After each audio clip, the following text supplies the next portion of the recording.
আবার কিছু কিছু ভাই ব্রাদার এত ভালোবাসা শাকিব খানের প্রতি, একটু আগে আমি দেখছি জানেন পুরো এন্ড ক্লাইম্যাক্স দেখাই দিছে। ওই যে মোবাইল থেকে বুঝছেন হল থেকে নিয়ে আইছে, আইনা পুরো এন্ড ক্লাইম্যাক্সটা দেখাই দিছে। তাজ্জব হয়ে গেলাম আমি, প্রিয়তমা হয় নাই ঈদের 1 নম্বর ছবি। হ্যাঁ, ঈদের 1 নম্বর ছবি। আমার সাথে হয়তো অনেকে একমত হবেন না, আমি জানি নিচে এসা দালাল শব্দটা ইউজ করবেন। আপনি দেখবেন যে এই যে এর মধ্যে একটা বিতর্কে জড়াইছে বুবলি, একটা নিউজ আসছে যে বুবলি নাকি উপর থেকে কাউকে দিয়ে ফোন করিয়ে কোন সিনেমা হল নিতে চাইছে। সারা পৃথিবীতে হিট ছবিটার শো দেয় সকাল থেকে, অনেক সময় মিড নাইট শো দেয়, আর্লি মর্নিং শো দেয় মানুষের চাপ কমাইতে।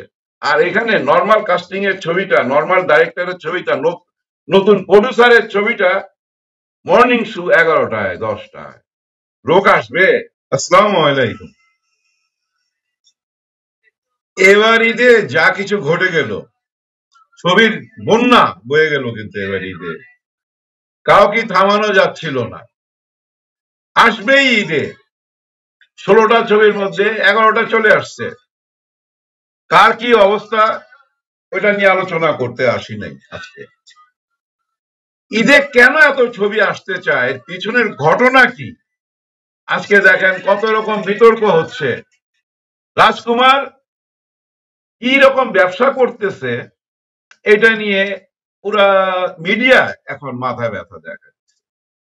রাজকুমারের জায়গা আছে, কিন্তু অনেক বিতর্কের জন্ম দিচ্ছে।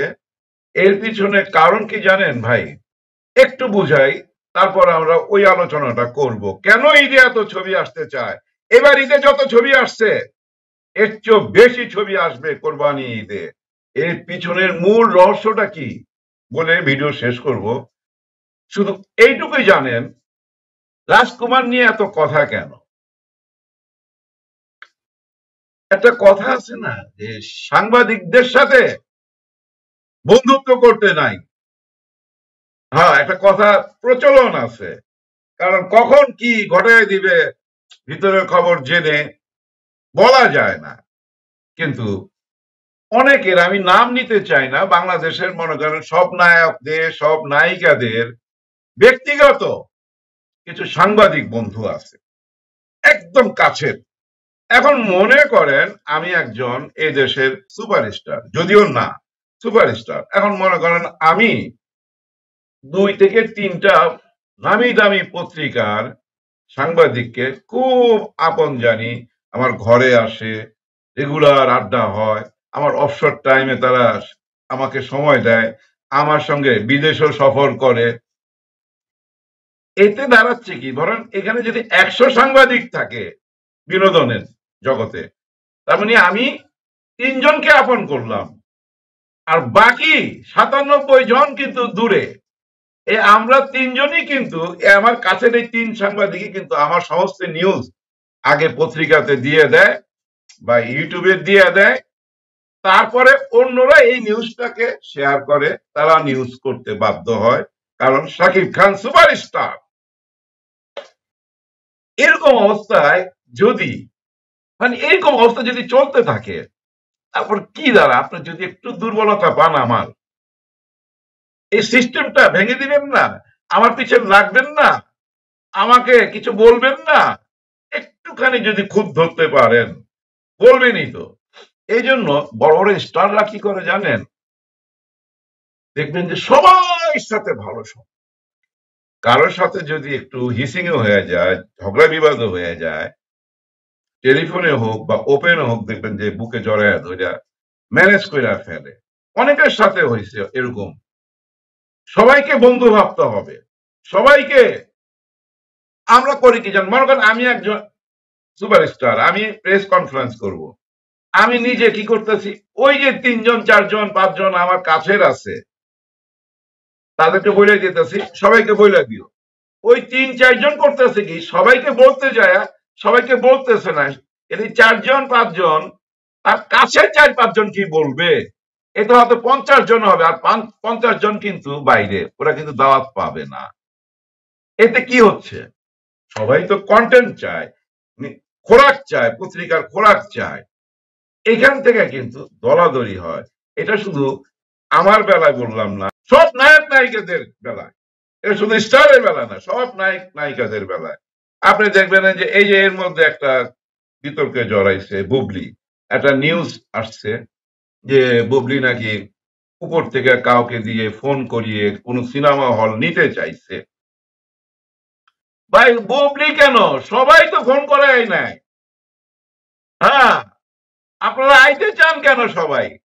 আমি যদি প্রডিউসার হইতাম বা আমি যদি ডাইরেক্টর হইতাম, আমার কাস্টিং যদি শাকিব খান না থাকতো, আমি অনার করতাম যে না, এত বড় সুপারস্টারের ছবি রিলিজ হইতেছে, থাক আমি 2 ঈদের মাঝখানে আসি, আমি এরকম অনার করতাম।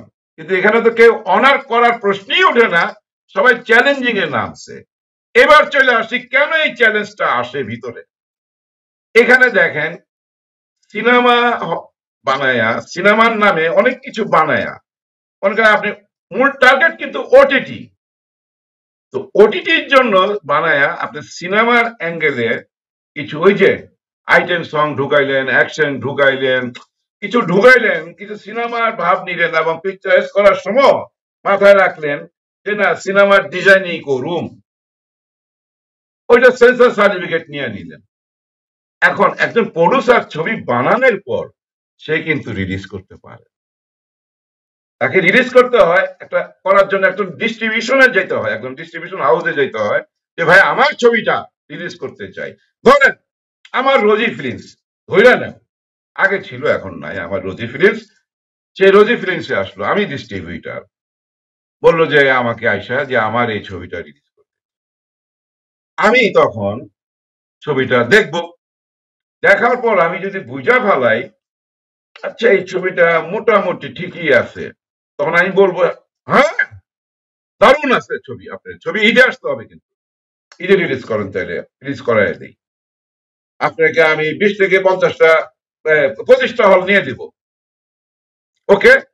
কিন্তু মজাটা দেখেন, একটা ব্যাপার আছে এখানে, কিন্তু এই যে ডিজিটাল রাইটটা আমার, ডিজিটাল রাইটটা কিনে নিবেন, উনি ডিস্ট্রিবিউশন করে দিবেন, আর আপনি আজ প্রডিউসার হিসাবে ডিজিটাল রাইটটা ওনার কাছে না হোক, মনে করেন রোজি ফিল্মসে না হোক, কোথাও না কোথাও তো বিক্রি করবেনই, এটা তো আপনার ব্যবসার অংশ।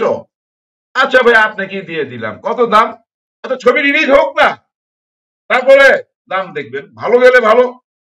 ওই ডিস্ট্রিবিউশন করলো কি জানেন, ওই যে 25টা ছলের ছবি হলের তাকে লোভ দেখাইলো না, ঠিক রিলিজের 2-3 দিন আগে তার কানে দিবে যে ভাই প্রবলেম হয়ে গেছে, ওই হল অমুকে ওই যে টেলিফোন দিয়ে নিয়ে গেছে, অমুকে অমুক চাপ দিয়ে নিয়ে গেছে, অমুকে বিনা পয়সা ছবি দিয়ে দিছে, কারণ একই উইকে তো 10-12টা ছবি দিয়ে দিছে, এই জন্য হলগুলো হাতছাড়া হয়ে গেছে আমার, আপনার ভাই আমি এই 6টা-7টা হল দিলাম। যাই হোক, ঝগড়া বিবাদ হইয়া, মন মালিন্য হইয়া এই 6টা হল নিল। সুগুলো কি দেয় জানেন, সকাল 10টায়, 9টায়, 11টায়। সারা পৃথিবীতে হিট ছবিটার শো দেয় সকাল থেকে, অনেক সময় মিড নাইট শো দেয়, আর্লি মর্নিং শো দেয়, মানুষের চাপ কমাইতে। আর এখানে নর্মাল কাস্টিং এর ছবিটা, নর্মাল ডাইরেক্টরের ছবিটা, নতুন প্রডিউসারের ছবিটা মর্নিং শো 11টায়, 10টায়। লোক আসবে বলেন, অনেক সময় দেয় রাত্রে 8:30টায় নাইট শো, বেরোয় আপনি গাড়ি ঘোড়া পাবেন না, ফ্যামিলি নিয়ে কি করে বাসায় যাবেন, রাস্তাঘাটের অবস্থা তো বোঝেনি, অনেক সময় লোকজন নাই, সবাই দেশে চলে গেছে, ঈদের বাজার নিরিবিলি, অড টাইম, যদি কারেক্ট টাইমে দেয় ম্যাটিনি ইভিনিং, দেখতেন সেল অন্যরকম রেজাল্ট আসতো।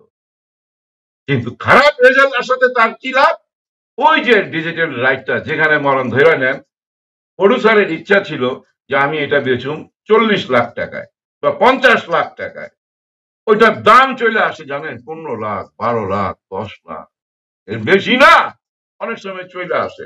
আর যাদের ছবি ভালো যায় তারা তো ভাই কোটি কোটি টাকায় বেচে, এটা তো শুনছেনি আপনি, অনলাইনে অনেকে বেচতেছে, তাই না? আমাদের ওই যে রাজকুমার, আমাদের চলে আসে জানেন ভালোবাসা থেকে,